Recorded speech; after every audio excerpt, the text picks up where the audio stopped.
I'm born in Germany on the River Rhine in Germersheim, maybe about 50 kilometers downstream from Strasbourg. The first time I went to China was 1978. Then I worked there for 2 years in the Chinese Academy of Sciences. And then I worked in poverty-stricken areas in water supply, also in Shandong province. And then I worked for about 18 years in Xinjiang, the most western province, also sustainability of water resources use.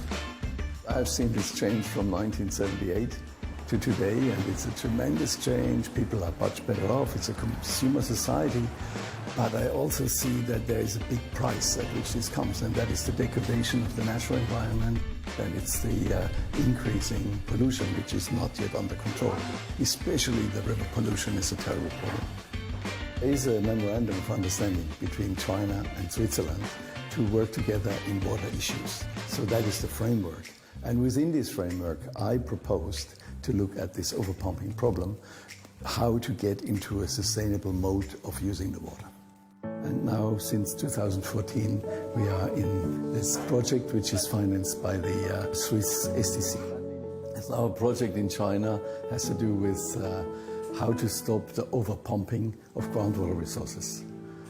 In northern China plain, more water is pumped out of the ground than is replenished by natural recharge through the rain.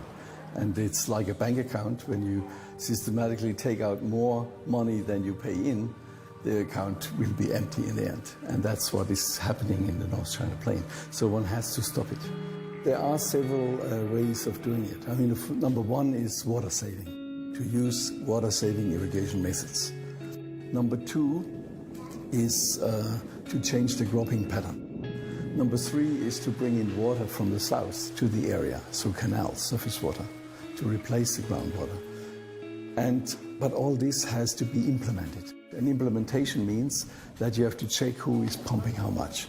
And we are in this process of getting a method of checking who is pumping how much by looking at their electricity use, by putting smart meters on the wells.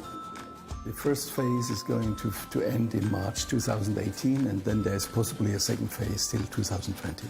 I've lived in so many different places, in the US, in Africa, in China. And yes, this cultural looks very different, but I think it's a rather thin, and underneath we are practically the same.